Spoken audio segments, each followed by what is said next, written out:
Bienvenue sur la chaîne ITV Béziers. Je vous amène sur l'histoire de la chapelle Notre-Dame de Badonne. Bien avant, on retrouve le massacre de la population locale par les Cathares en juillet 1209. La croisade fut de 1208 à 1229, une croisade proclamée par l'Église catholique contre l'hérésie.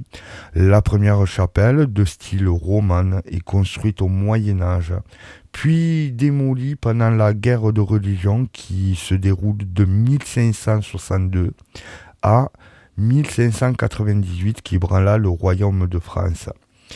Une guerre qui opposa les partisans du catholicisme aux partisans du protestantisme.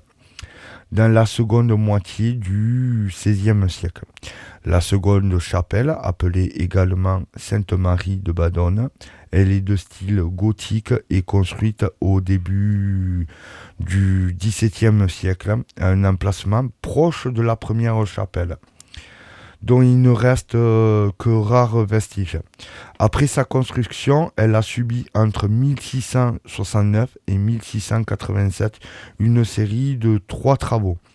Les 2 premiers se terminent le 7 juillet 1669 concernant les portes et la toiture, alors que le dernier, effectué le 25 juillet 1687, concerne la gypserie de la chapelle. Alors pour ceux qui ne savent pas ce que c'est la gypserie de la chapelle, ce sont les statuettes ou les moulures faites en plâtre blanc. Voilà à peu près ce que c'est la gypserie. Elle est finalement achevée en 1690. Aujourd'hui, il ne reste plus que les murs de cette chapelle. Elle n'est plus que ruine où en son sein poussent toutes sortes de végétation.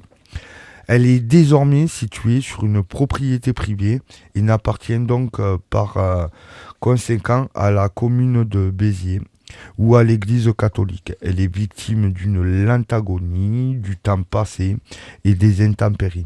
Sa situation géographique est à l'extérieur de la ville de Béziers, proche d'une route très peu fréquentée et surtout peu connue. Malheureusement, le coût de sa rénovation ou de sa reconstruction ainsi que de sa réhabilitation est trop onéreuse de cet édifice, qui fait tout de même partie de l'histoire de la ville de Béziers. À un moment donné de son histoire, elle fut aussi victime de dépôts sauvages jusqu'à devant sa porte. On retrouve aussi dans cette histoire, non loin de là, le trou de Pomarède, une histoire aussi de trésors cachés par ce brigand, meurtrier, voleur, surnommé la canaille de Caux. Les anciens disent qu'il avait creusé des tunnels sous toute la ville de Béziers. Son fameux trou se trouve non loin de cette chapelle, à la sortie de Béziers, à 3 km sur la route de Bessan. Un trou d'ailleurs qui est totalement bouché et qui, en fin de compte, n'est qu'une légende et il n'y a aucun tunnel qui traverse toute la ville de Béziers. Mais ceci est vraiment une autre histoire sur l'histoire de cette canaille de Caux, Jean Pomarède. J'espère que cette histoire de Notre-Dame de Badonne vous aura plu. N'hésitez pas à vous abonner à la chaîne. Et bientôt, je vous présenterai l'équipe de la chaîne ITV Béziers. Allez, bisous et ciao ciao.